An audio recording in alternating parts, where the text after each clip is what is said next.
Let Me Rap With You podcast. It's your boy Donnie Nola, aka Mr. Nola with the Doja, aka Mr. Ski Mask with the sweet gas. Man, I'm not gonna lie. We just had a knockalypse coming from, the funk community. And like I told y'all before, we have plenty more people coming. But honestly, Broham, who I brought on today, he's been a loyal member of the Funky Town community that I started since day one. And not only that, I feel like he's one of the most organic funk artists that's coming up in the game right now, doing what he's doing. We got Blackbound Beats in the building, bro. What's up with you? What's good? What's good, Brody? Man, What's up? man, just chilling, man, honestly. I just actually got done listening to Year Zero. I actually didn't get a chance to listen to that. I was so stuck in the December series that I didn't get a chance to listen to Year Zero. So I actually had a chance to listen to that before I actually got here. And I'm gonna be honest, bro. I definitely love I love the evolution because I definitely see the authentic funk sound that you bring, which is something we're really going to have to get in depth to in this episode. But I definitely foreseen the evolution when I heard the project, and I'm definitely glad to hear it from you. You feel me? Appreciate that, man. Appreciate it. But before we get into all that good stuff, man, I want to know, like, where does the story start for Blackbound Beats? Like, where does it start from for him? Where is he from? Like, how did life start for him? Um, so I would say my freshman year of high school is when I started making beats. I accidentally joined band class, which is a whole other story. But there was this dude cooking up in the corner band room. He ended up leaving the class like 2 weeks later, but he was making beats on FL Studio on his laptop, and I'm like, yo, I'm trying to do what you do and stuff because I was somewhat interested in it. Um, before my freshman year of high school. So he's like, yeah, man, go pirate that shit. Go pirate FL Studio 11, blah, blah, blah. So I'm like, okay, bet. Ah, So the I pirating get it. era. Yeah. So then I crack FL 11. I boot it up for the first time. I don't know what the fuck I'm doing. I put that shit down for like 2 months. And then I'm out with this one girl. And, I'm just talking shit and stuff. And I'm like, yeah, I got like FL Studio and shit, or not FL Studio. Like, oh, I'm thinking of, you know, making beats and stuff, and I don't know, it just kind of stuck in my head. Then a week later, booted up FL Studio, learned how to make a basic boom bap beat, and made my first beat ever. And that was 6 going on 7 beautiful years ago, and I haven't stopped since. So still going even today. Did you have any influence of music prior of going to high school? Like, did you have like any favorite artists that you listened to that made you might have thought of like, hey, you know what, listen to him. I might want to even get into this. I'm gonna be honest with you. I wasn't really into music until seventh grade. So when I was like 13, this was back in like 2016 or so. Um, the music I did get into, I started off on NWA. So I listened to a lot of NWA. And then eventually that led into me getting into a lot of 90s rap, primarily on the West Coast side of things and stuff, and then a little bit East Coast, and then like later throughout that year, um, I delved into more '90s shit, and then towards the end of my eighth grade year, I kind of got into like the more modern era stuff, so like J. Cole, Kendrick, stuff like that. Um, you know, Man, honestly, and just to really go off topic, speaking of like just getting into NWA and stuff like that, and you mentioned that you really didn't get into music until, seventh grade. So my curiosity is, what was life like for Blackbound before he even stepped into a beat? man, I was just living, man. I was just in school, gaming. Um, it's just school, gaming, stuff like that. Nothing, I mean, nothing too crazy. Um, I can't really say much about that. It was nothing too crazy. Um, when I did eventually, uh, when I eventually got into music and stuff, there weren't a lot of kids in my high school, in my middle school that listened to like 90s rap and shit. You know what I'm saying? So like, What it what city did you go to school to? Pembroke Pines. It's in Broward County, Florida. So it's in the suburbs and shit. So it's like 30 minutes away from Miami, essentially. But it's the suburbs. I grew up in the suburbs all my life. That's where I stay at right now. Um, but 30, 30 during minutes, 30 minutes from the city life. yeah, yeah. So, around that time, 2016, 2017 era, that was when, you had X and Denzel Curry and like a lot of those boys were coming up and stuff and really blowing up. So like that era of rap that was going on, I wasn't really involved in that era and I wasn't really involved in like listening to that shit. It was just more like I've always been in my own head or been in my own world when it comes to listening to music and shit. So obviously, like when I started, it was just straight '90s shit. And then eventually, I worked my way up to um the more modern stuff. Right before I started making beats. And when it's honestly, I definitely hear that when it comes to hearing all the singles and stuff.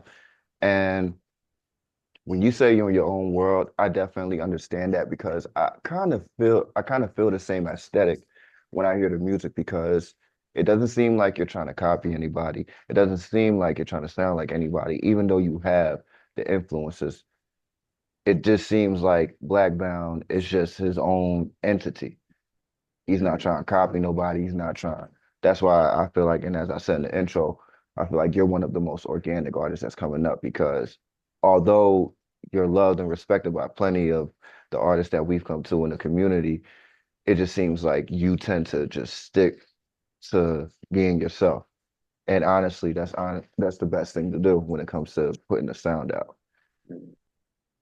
So one thing that I want to mention is specifically when it came into getting into the funk genre because like you said you mentioned 90s, you mentioned boom bap, but you definitely have the funk aesthetic. So how can you introduce yourself, how you say you got in the funk? So me getting into funk that started summer 2018. Summer 2018, I will quote till the end of time. That was an era that, for one, it was I was about 6 months, 6 to 7 months in terms of me making beats and stuff. So there was a huge jump between when I started to that summer. So there was that. I discovered funk through SoundCloud. I've always listened to SoundCloud prior to that, but I think it was either Zap Beats or Cameo. Um, I think it was a Zap Beats tutorial or Cameo. I know Cameo and Zap Beats were like one of the first funk producers that I listened to like earlier in the summer. But one dude that I credit for being the basis of my current sound is Jason Rich. That's the main dude that inspired my sound. Who was the main dude that I tried emulating for a while, or where I spent a year or so trying to emulate and stuff, going into 2019. Um, yeah, Jason Rich, Eric D, Vero, and Sin Beats, a whole bunch of people and stuff I discovered during that era. There's probably a bunch of, I can't really think at the top of my head, but that summer was really influential for me because that's when I I really got definitely into have like to give a funk shout stuff. out to Jason Rich and Vero, especially because Jason Rich and Vero, two guys in the funk community who have been in the funk community for a very, very long minute, who really don't get the recognition that they deserve. So I'm actually very glad that you actually spoke their names up because, especially on the podcast, we like to, give acknowledgement, give flowers. Jason Rich and Vero, two artists who, and they're, the funk community, they have their different movements, different, things going on. We all got everything going on. Definitely shout out to our Funky Town community. But Jason Rich and Vero, and I think I've spoken with Vero, I think once or twice, Mm. through Mezzamang, they have releases. But definitely two guys that definitely deserve more flowers in the game because especially with Jason Rich. Jason Rich has definitely, I'll He's an say OG. He's an OG. he's inspired people like you. I can definitely say people like Yeah. like Evan the Villain. I definitely can hear some of the aesthetic from Jason Rich when I hear his work. So, definitely, shout out to Jason. hopefully we can, definitely get a discussion one day.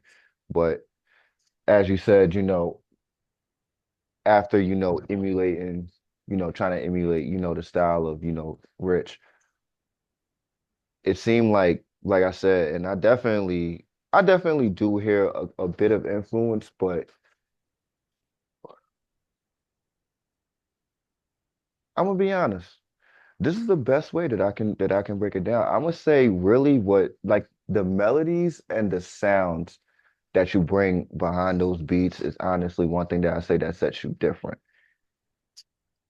So when it comes to choosing your melodies and like choosing your samples, what mindset do you have when it comes to, picking those?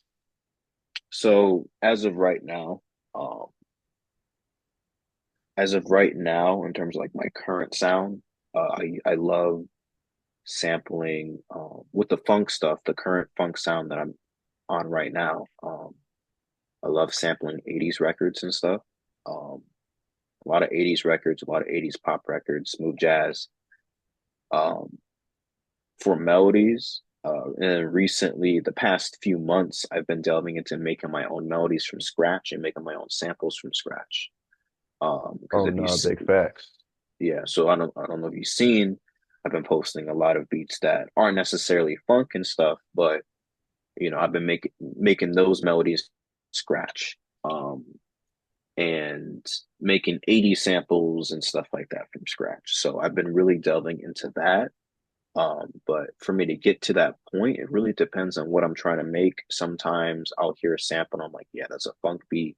Other times I'm like, you know what? Let me just um, just see how things go and stuff. Sometimes I'll have something in my head. I'm like, oh, I want to make this style beat. I want to make new jazz today. I want to make Coach Chase, Playboy Cardi style beat. I want to make some fast 160 BPM funk shit. I want to make some smoother 125, 130 BPM funk shit. You know what I'm saying? So it really depends on my mood, what I'm going for, what are my goals in terms of like me dropping or project stuff and stuff like that. So it really depends. But I would say compared to previous years, this has probably been the most diverse I've been and most active I've been in terms of posting content on my Instagram, in terms of me making beats and just being very diverse and stuff.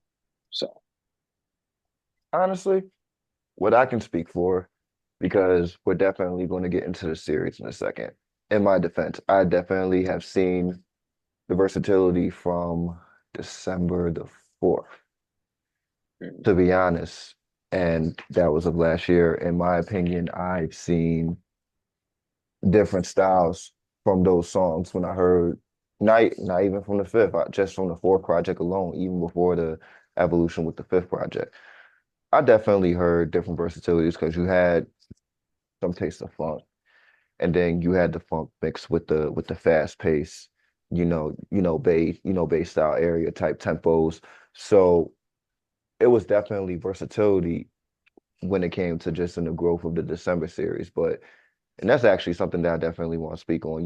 What inspired the December series, not even just for the sound, but just for the idea, the concept, because what I'm going to explain to everybody that's going to be, watching this podcast in the future, um, what I love about Blackbound Beats and what I love about the December 4th series is not only does it introduce his style, of funk and, just making beats alone, because I don't feel like it's just a funk project. I really feel like it's a Blackbound Beats project. I feel like it's different types of styles in it.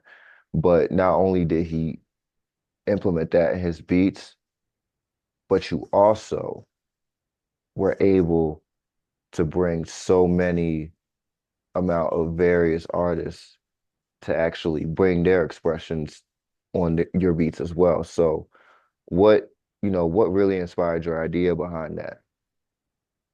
so first off, we to when I first started making beats. So the concept for December, right?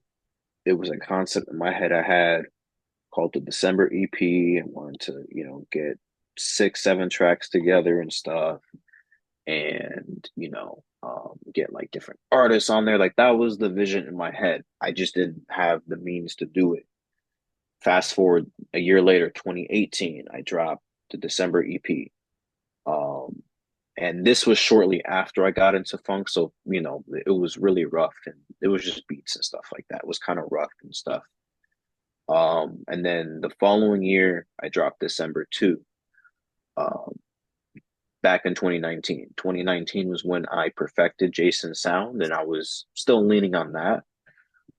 December 3 was when there was that shift to that more thematic uh side of things with the DeLorean and stuff, and like there being a story somewhat.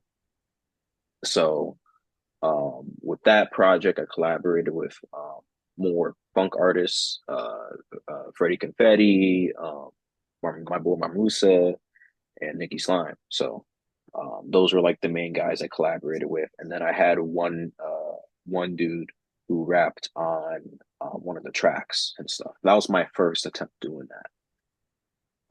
December 4, which is the project you heard for the first time. That was my first big, okay, let me actually execute getting a team of rappers and different artists together on one project. It wasn't perfect. It wasn't what I completely imagined and stuff, but that was my first time actually getting a huge team together of all these different artists and producers and stuff. So, And I you reviewed it, know, and I reviewed it on the episode of Funky Town when I was still doing the show on IG, and I was mhm, just like I said, people can go back. I'm pretty sure the episode is still on there at some point. I'll try to find and post it in the stories tonight. But to be honest, like I said, because a lot of producers they tend to just try to chase the bigger placements and stuff. They actually don't understand that, like you said, you can just get a team together or even just put together a compilation of just great artists and just put out a great piece of work. And it's still a hit. It doesn't matter if it's a major artist or not. It's still a mhm. hit. But one thing that I do have to ask is, are any from the first project, December the 4th, are any of the artists that are doing rap on it, are they local in the area? The only artist that was really local was my boy Isaac. He's currently up in Rhode Island right now. But Oh, so he's not too far from me then. yeah, he was up in Rhode Island. And then he stayed in, I would say, late 2021, early 2022 is when he came back to South Florida, I believe. So he was in South Florida a majority of 2022, and that's when I collaborated with him um the most during that era. And that was leading up to December 5 and year zero. Mm. Um, and then he moved back to Rhode Island in 2022. But besides that, everyone, most of the people from December 4 have been out of state people, um, or people that aren't from down here. I didn't delve into the South Florida scene really until close to 2022 Big and facts. 2023. So it wasn't really until the past couple of years, because that's when I started working at the recording studio I work at now, popping out to local events and stuff like that, was when I started trying to tap into more local artists. And especially this year, I've tapped into a lot of local artists. There's going to be more music coming, leaning more towards a lot of the local Miami and Broward County rappers and stuff. But yeah, December 4, the only remotely close South Florida artist is definitely Isaac. Everyone else has been out of state or out of country. So the one thing that I want to ask, because I feel like a lot of people definitely respect your craft and your originality, your authenticity. So when it came to the process of working on the project, was there any of the artists that actually decided to come to you for the project? No, usually. Nine To be times out honest, of 10, you'll reach out. yes, usually, yes, yes. I mean, I've had a few people that were like, "Hey, I could definitely hop on the song on some project shit or whatever." But for the most part, 99% of the time, 9 times out of 10, I'm reaching out to those people. Hey, I have this beat. This is the story. This is the topic I want you to tackle. This is the timestamp, you know. And if they're interested in stuff, they're like, okay, I'm down. I'm down to hopping on. When do you need it by? What's the deadline? Okay, bet.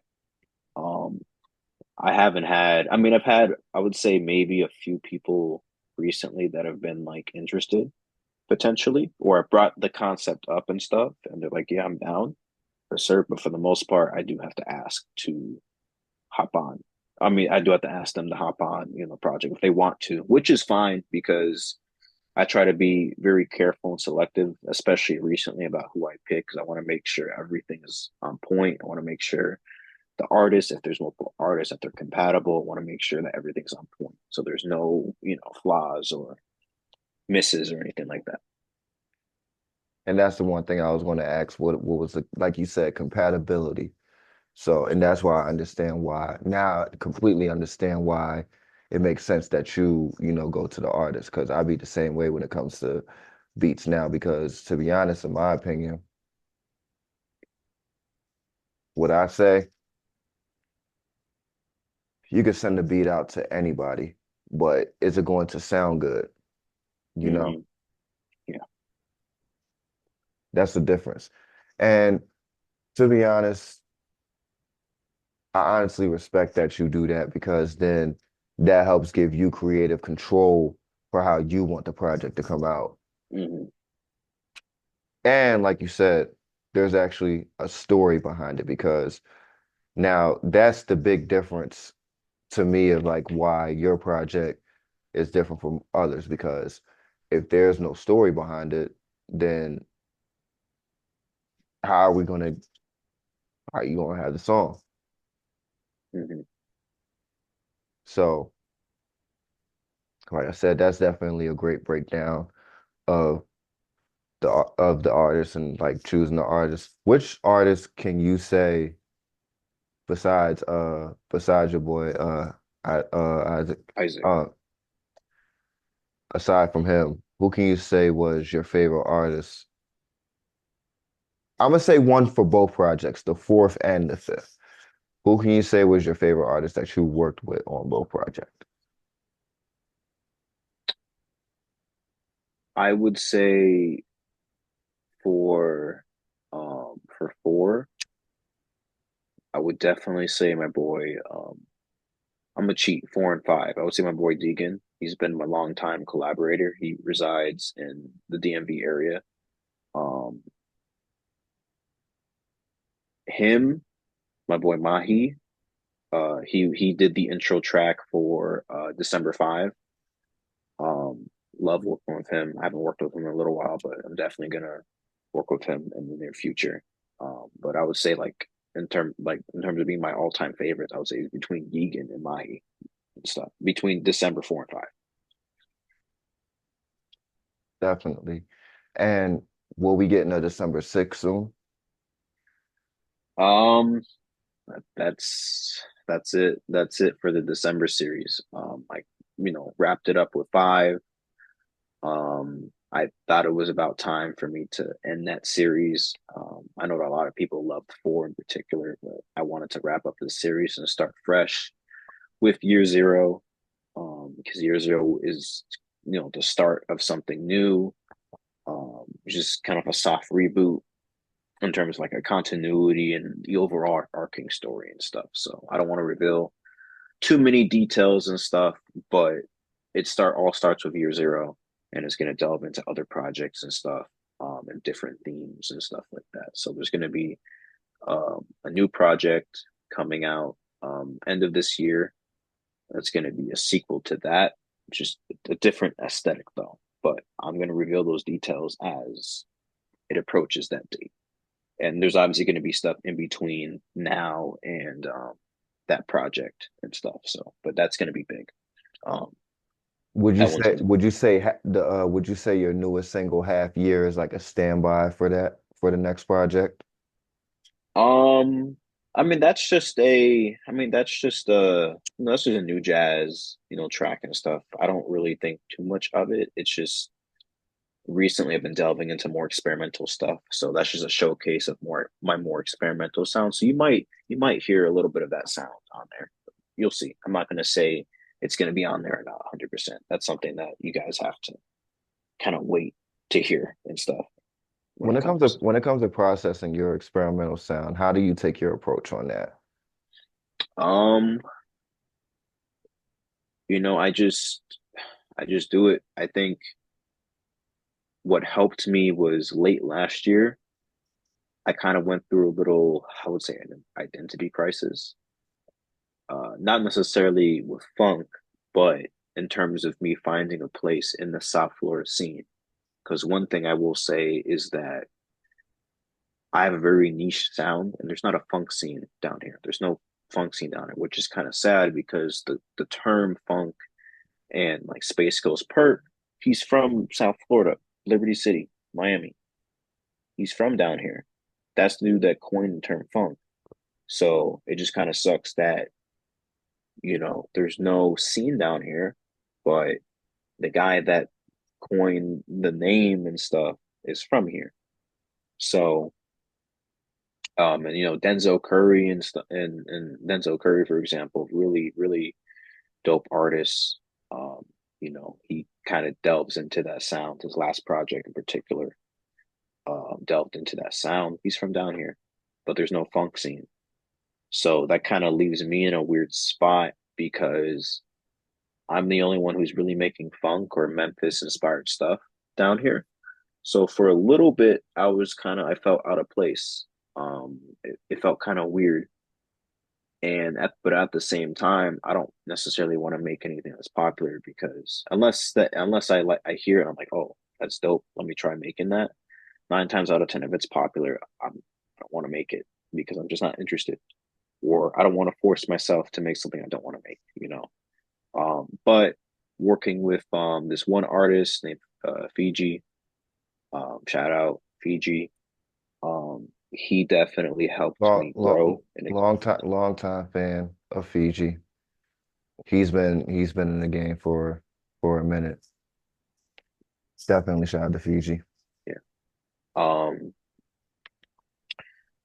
I don't know if we're talking about the same Fiji. This is a rapper down here named Fiji. I don't know if this is the same Hmm. Fiji. Yep, yep. Same rap from Florida, right? Or he's from Milwaukee, but he stayed, down here and stuff for a Exactly. little bit. Oh, Yeah, no, really? Okay. yeah, he's been doing. Trust me, bro. He's been doing this thing for a little minute, bro. Oh shit. All right, for sure. Oh, No, bad. now the one thing is you definitely revealed a key for me. I never knew he was actually from Milwaukee. Now, when I started Hmm. listening to him, like you said, he was already, down Florida, collaborating with a couple of artists. Now, and I just heard him on, your project as well, but definitely been doing his thing for, a little minute. Definitely like Okay, bad. another underground artist who I just, you know, you and then especially, especially the funk community, SoundCloud is definitely, a home to us. So we tend to find the newer artists before, the rest of the public, finds them. Hmm. So, there's so many.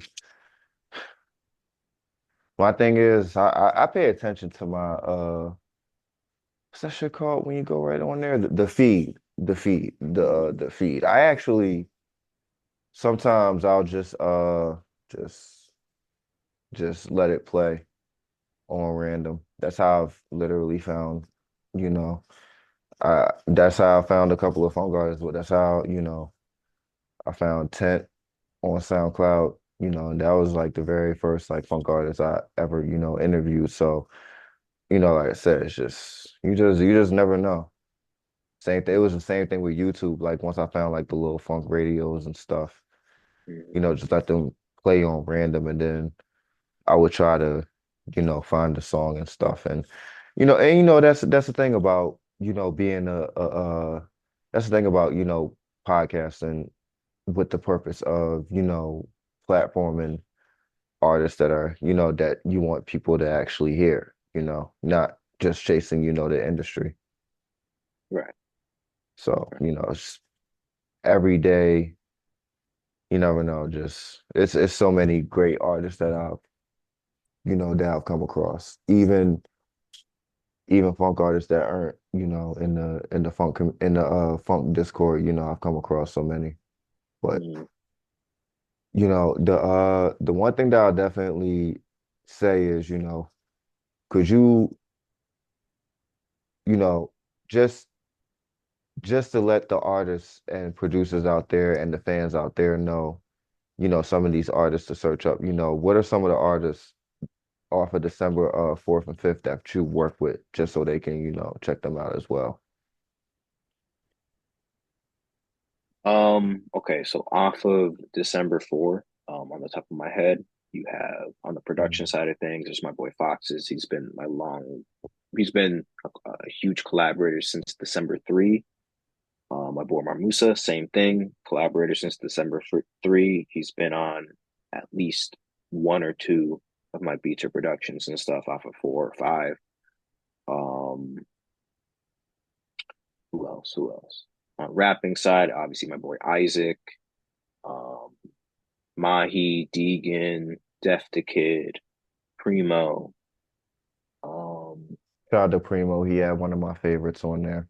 yeah, Flores, or he used to be called B Flow the Spit. I haven't worked with him in a little while, but Flores, um, Maggie King. She did Sip on a Henny Part 1 and 2. Shout out to her. Um, Young Toe. Who else? Toshiki Kai. Recent addition since December 5. Mm. And he's also featured on Year Zero on the first track. Yep, Um, no, definitely. And no, great. No, that was definitely a great introduction on year zero. So definitely shout out to him. Shout out And to Toshiki Kai. and Yeah. honestly, before we name anybody else, I gotta go back. Shout out to Fox. Shout out to Mamusa. Fox is another. Once again, like I said, just like Jason Rich, just like Vero, Fox,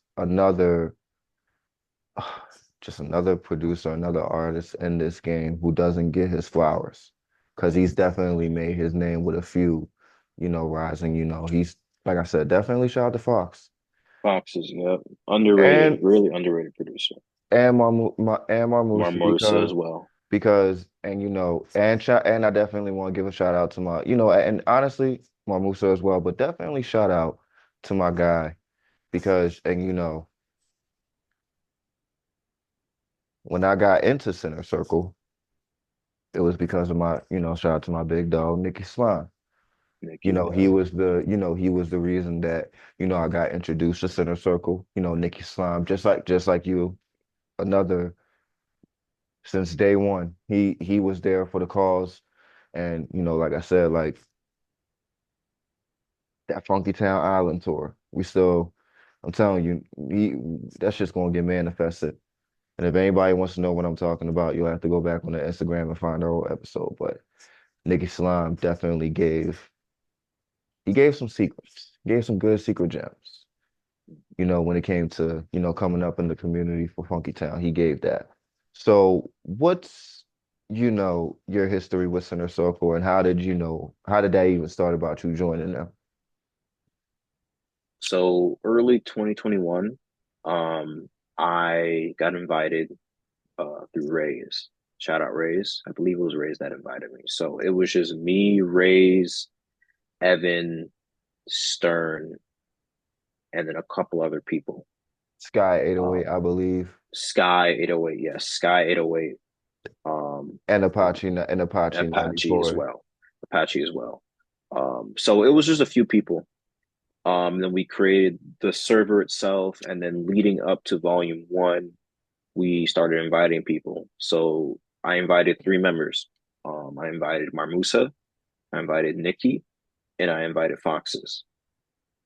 Um, and Marmusa was telling me that he was kind of hesitant to join initially, but he joined and stuff, and I'm really glad he joined because he's been a blessing with the cover art, with the overall sound, with everything. Um, Boxes was a last minute. It was one of the last initial members to join, so he wasn't able to hop on volume one, but he was able to hop on volume two. But I was about to ask how come he wasn't on volume one, but then we yeah, because he joined right before we dropped volume one, so we weren't able to, everything you was already yeah, finalized and done. finalized. Yeah, yeah. So, but we got him on volume two, and of course, we had more members join as the year went along. And then obviously the past couple years, DJ T, shout out DJ T Main, um, shout out Maverick. Maverick's also an OG member, but and then Mafflin as well. Mafflin's an OG member. Shout out Mafflin, Apache, um, Evan Definitely the shout out Villain, to him.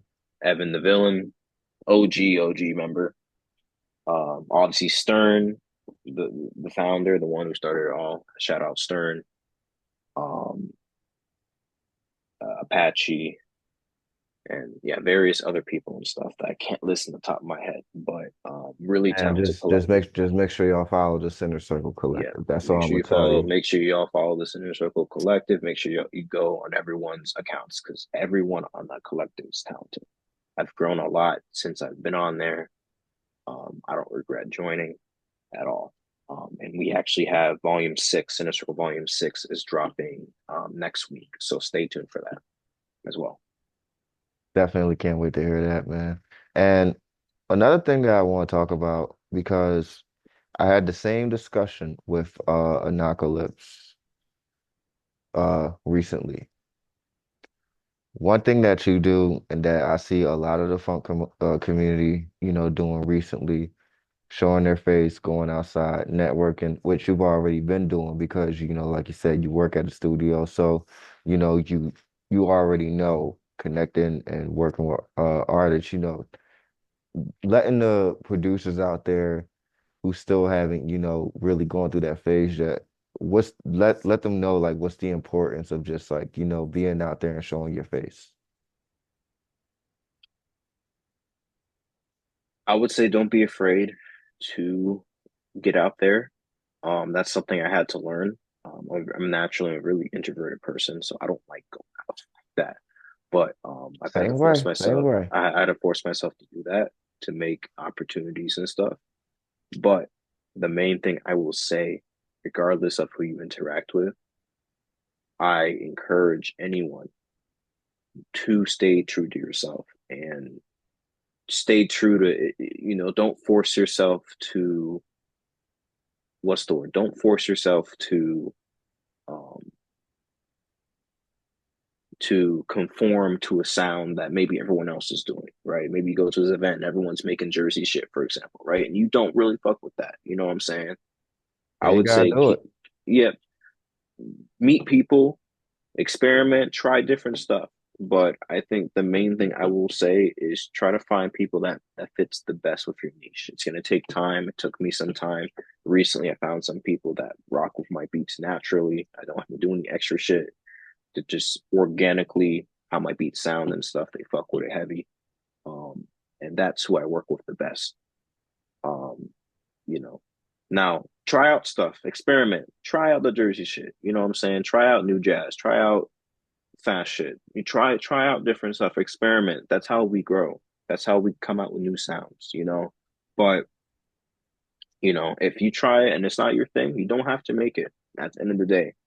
But I encourage everyone to go out and experiment and meet people and collaborate. I encourage you to do that, but also stay true to yourself and ensure that your mental well-being and stuff is takes priority. And make sure you're happy with what you're making and you're happy with who you're collaborating with. That's my advice. Two things that I want to just take back at key is just meeting people and being yourself because the one thing that I've learned is that people tend to go out and try to analyze and judge somebody without knowing them. Just approach them like, don't try to, like you said, don't try to impress, approach them with the sound that you got. You never know. They might just like it. That's another thing that I've learned in recent because a lot more artists of today's era are a little bit more open-minded when it comes to sound. Hmm. And trying new things is definitely something that is more consistent in the what I'll say, the new community of artists that are coming out that will be out for the next 5, 10, maybe 15 years, depending Yeah, on if you listen to Concrete Boys and Little Yachty, for example, like you're hearing saxophone and and horn samples and stuff in their shit. And it's crazy because I got laughed at in high school for some of those beats and stuff. I had like some of my older stuff, I had, saxophones and shit, and I got laughed at, you know?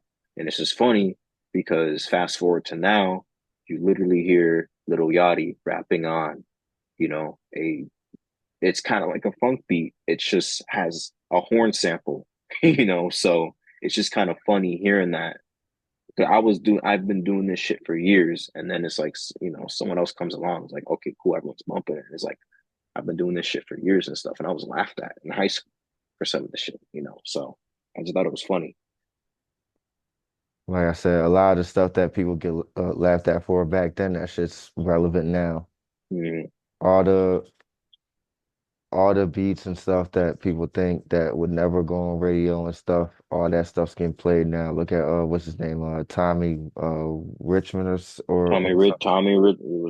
Tommy Richmond, Tommy Richmond. Yeah, Yeah, hopefully I'm getting his name correct. But I look believe at it's him, Tommy Richmond. look Yeah. at him, and you see the sound that he's doing.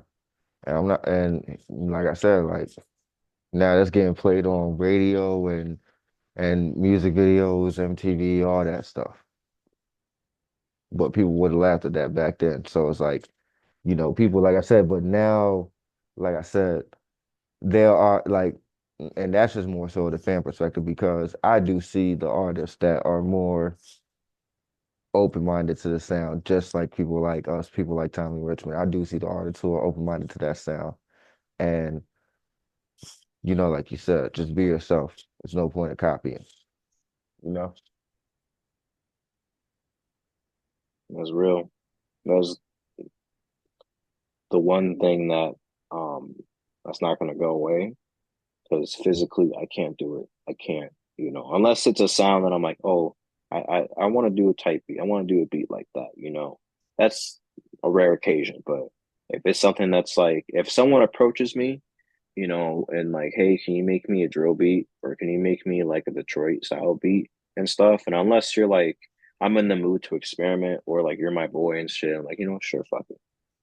If you're some random person, I'm either gonna say no or I'm gonna offer my leasing and exclusive services, my custom beat services. I charge 50 for leases and 300 for exclusives and custom beats. Because unless you're paying me to do it, like I don't want to do it.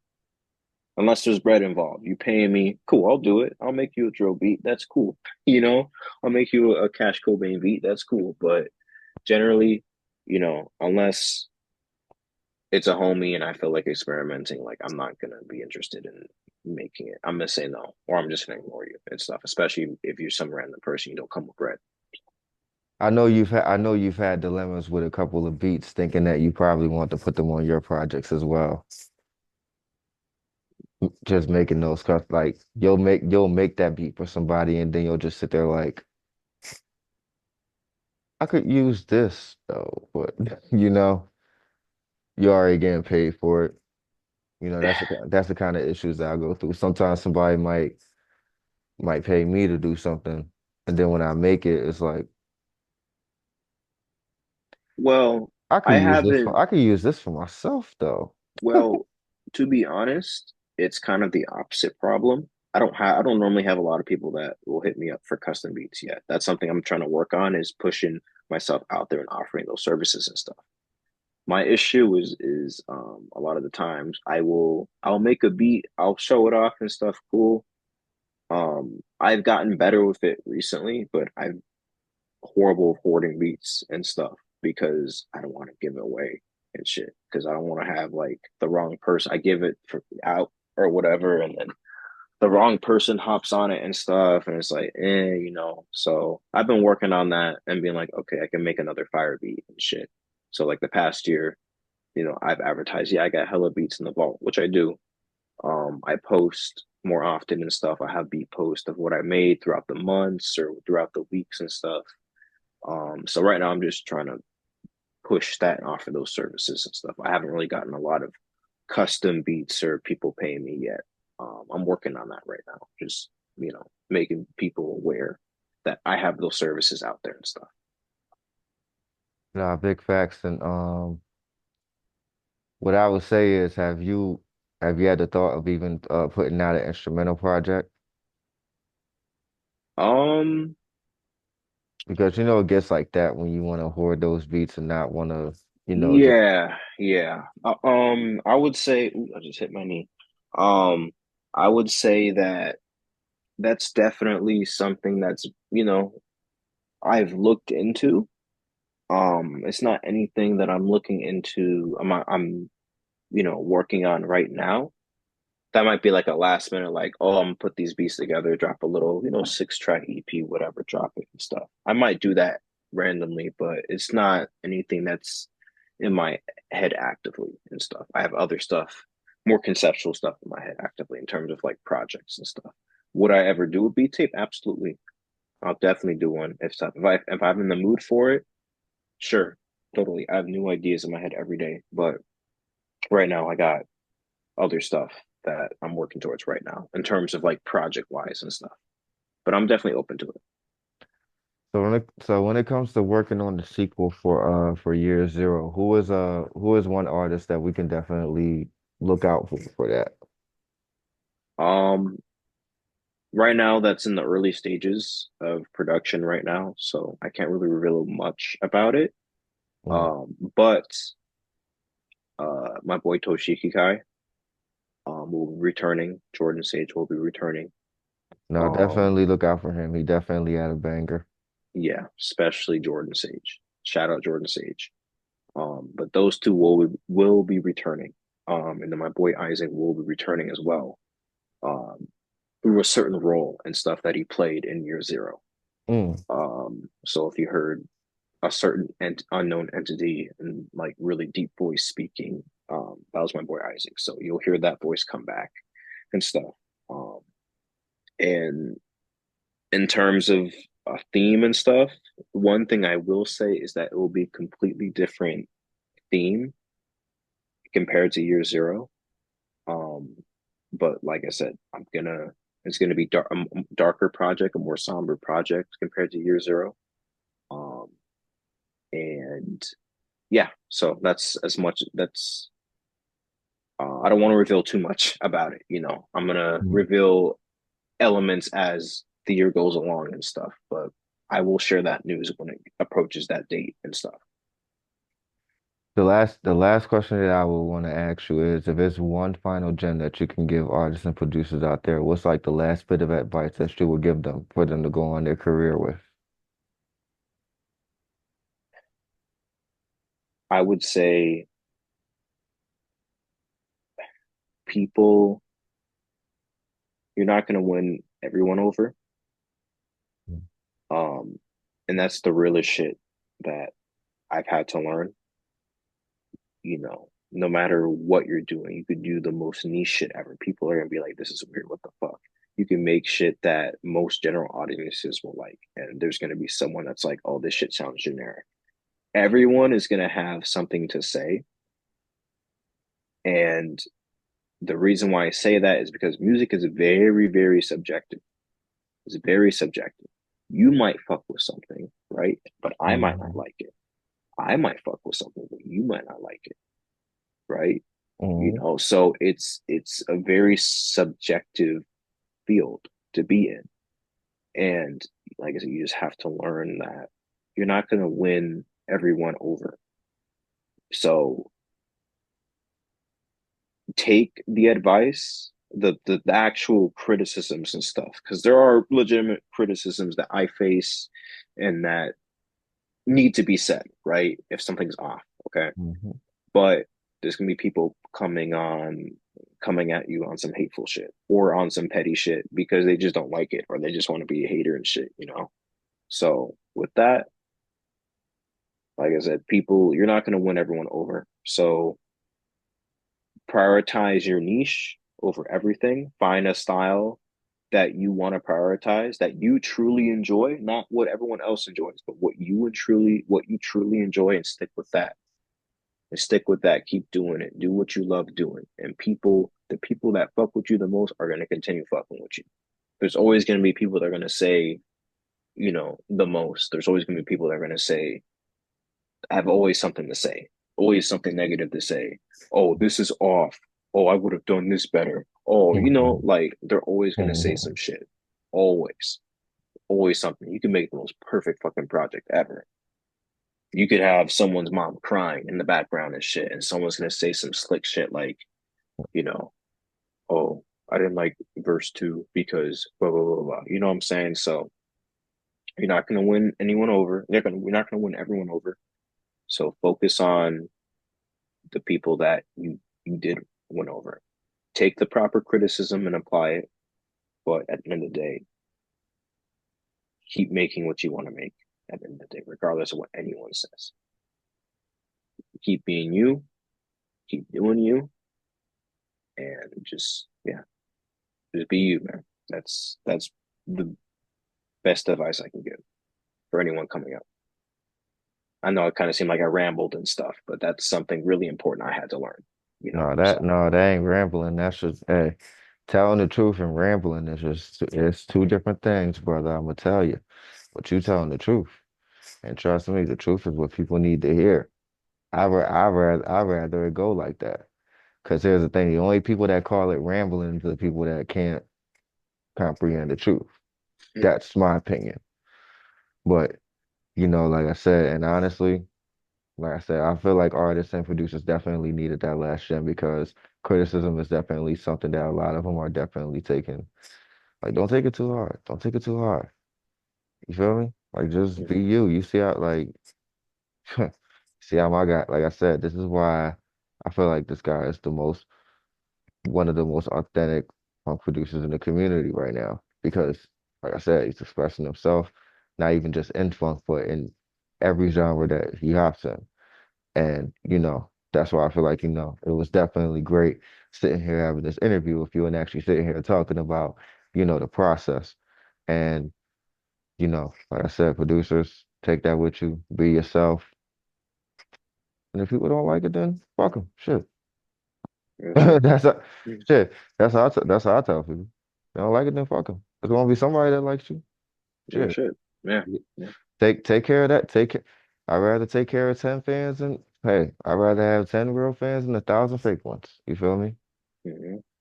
But y'all already know it's your boy Donnie Nola, aka Mr. Nola with the Doja, aka Mr. Ski Mask with the Sweet Gas. Let me rap with you podcast. Blackbound Beats. Broham is great. It was great having you on here, man. And until next time, like I said, y'all tune in. Make sure y'all follow him on all platforms. Y'all already know. Y'all see the name in the Twitch description right now and all that. So it's going to be easy to spell that. It ain't too hard. Look back on the episode. Y'all see the name on the freaking Twitter title. So y'all already know. Follow him. Follow the Center Circle Collective. Make sure y'all tune in volume 1 through 5 for right now because 6 is next week. So y'all still got Sure. time. Y'all still got time. Because honestly, I'm not gonna lie. I still got to catch up on 4 and 5.